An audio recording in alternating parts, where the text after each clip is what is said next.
Hey guys, so we're starting a new unit on North Africa, Southwest Asia, and Central Asia. This region of the world is typically referred to as the Middle East. Before you begin, make sure that you have gone into eBackpack and you've opened the notes that correspond to chapters 16 and 17.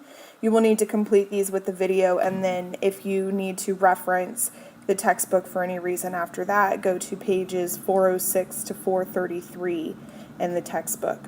While this video plays, it will periodically stop and ask you questions. That's one of the great benefits of EduCanon.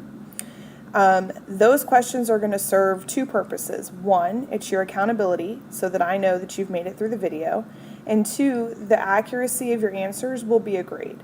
So if you're not sure, go back and recheck the video, watch it again, listen to it again to be able to get the best grade possible. If you need to slow this down or repeat anything, you can do that. Pause it, whatever you need to do, and then you'll have it at your disposal for future use. So as always, with a new unit comes a new essential question. The essential question is written on the board like it always is, but for your reference, it is analyze and evaluate how geography is used to interpret the past, understand the present, and plan for the future. If you haven't already, you should have attempted today's focus question for your BOCA. Please make sure that you do that. If you missed the announcement at the beginning of class, BOCA should now be completed on your iPad and then turned into the appropriate weeks. BOCA folder and eBackpack on the Friday that they're due. We're not going to turn them in every day. We're still doing them as one group and then turning all of them in on Friday. So today's focus question is, how have the Sahara and access to water affected the people of North Africa? This area right here is desert. So as you can imagine, in a desert, water is scarce. It makes it difficult for people who have settled in that region to find good drinking water. So your focus question is to kind of think about and analyze how those people have been affected by the large desert surrounding them and the difficulties accessing water.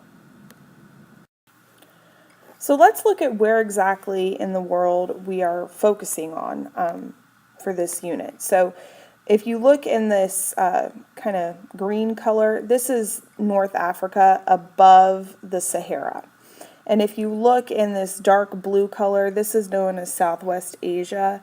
This right here is the Arabian Peninsula. And then right here in the purple is Central Asia, and we're going to talk about them as well. So these three portions make up the Middle East, or the North Africa, Southwest Asia, Central Asian region that we will be talking about this week. So chapter 16 in your book starts off with the question, what makes this a region? And then it breaks down the different components that make this part of the world a little different than the rest of the world. All right, just some fast facts here for you. This region spreads across two continents. It has mountains, plateaus, plains, very dry climate, which creates large deserts. There are two major river valleys with rich soil that, of course, are beneficial for agriculture. And then the most important resources in the region are water and oil. All right, we're going to start by looking at the Atlas Mountains. The Atlas Mountains are in North Africa, and they run along the western edge of the entire region. They are in Morocco and Algeria. The northern slopes receive rain, which allows a lot of vegetation to grow. Therefore, the mountains are used for farming. So if you look at the image on the bottom left, you'll be able to see a lot of that nice green vegetation that they're able to use. All right, we're going to talk about several rivers in this region during this presentation, but right now we're going to focus on the Nile River, which I'm sure you've all heard of. It flows north through Egypt, and then it empties into the Mediterranean Sea. It is the world's longest river, And what happens in this river is yearly it floods. So as those floodwaters come up onto the banks, it dumps this really dark, rich silt. And then that silt is used by people in the region to farm. Without those yearly floods and the deposit of silt, they would not be able to have fertile farmland. And this area would not have been as successful as it has been. Okay, one of the major deserts in the region, and forgive me on the pronunciation here, I'm doing my best, it's Rub al Khali, aka the Empty Quarter. It fills more than a quarter of Saudi Arabia, and it's pretty much lifeless. It's just a vast desert. I apologize for the typo right there. That should be a T. Vast desert. It holds the world's largest oil field. So this is a pretty hot commodity because there's a lot of money involved with it. This is the exact location right there on that Arabian Peninsula, and then this is an image of just a portion of, a portion of it, so you can see what it looks like.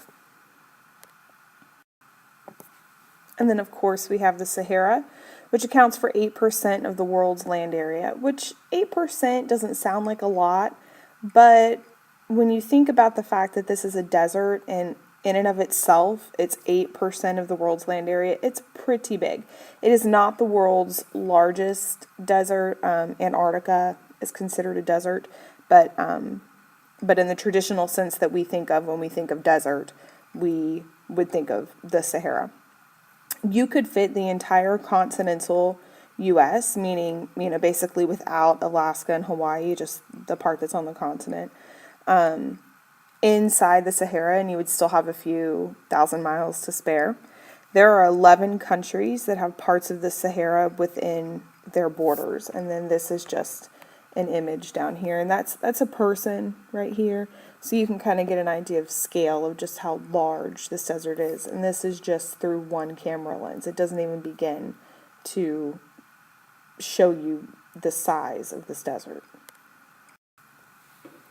Okay, remember we said that their two most important natural resources were water and oil. This region holds more than half of the world's oil reserves. Oil equals money, guys. So this makes this region vitally important to the entire world because everybody wants oil. And it also gives them the opportunity to earn great wealth. Okay, this region was birthplace to 3 different world religions: Judaism, Christianity, and Islam. Islam is the dominant religion in the region, and the followers are called Muslims. This is representative of Judaism, the cross for Christianity, and then this is for Islam. Later in the week, we will do a chart comparing the 3 major religions and some of the basic foundations of each, comparing, contrasting, seeing the similarities and the differences. So we'll work on that a little bit later in the week. As far as the people of the culture, we'll get into this more when we move into chapter 18, but women wear traditional clothing called burqas.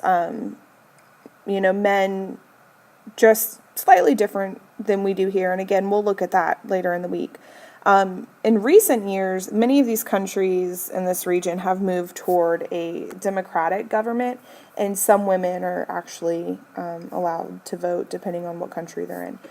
This is an image of a woman in North Africa. These guys right here are in Southwest Asia, and then she is in Central Asia. All right, chapter 17 really gets into the physical geography of this region. It begins by talking about the land, and then, as always, it moves into the waterways. And so we're going to look through some of that information. This area was formed by tectonic activity. It shaped many parts of North Africa, Southwest Asia, and Central Asia.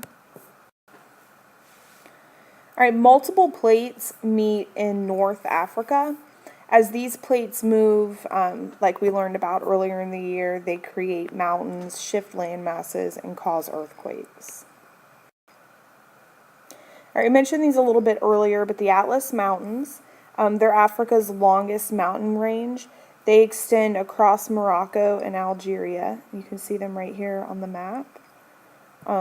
Enough rain falls on the northern side of them to make them ideal for farming. So they use terrace farming, which we talked about last week, which is where it's too much of a slope for them to actually plant crops. So they cut out these little like terraces almost into the land, and then they plant on the terraces. So this is an image of some terrace farming occurring in the Atlas Mountains. Okay, another another two major mountain ranges of this region are the Hejaz and Asir mountain ranges. They are on the Arabian Peninsula. They stretch along the western edge of the peninsula, so you can see them right here. The Asir range receives more precipitation, so that makes it better for farming than.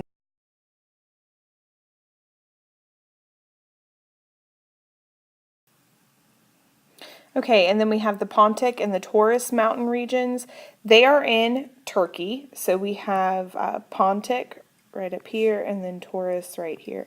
And they border the Turkish-Iranian border. All right, so we have lots and lots of seas and oceans that are surrounding this area, and you should have labeled these on the maps that you did earlier.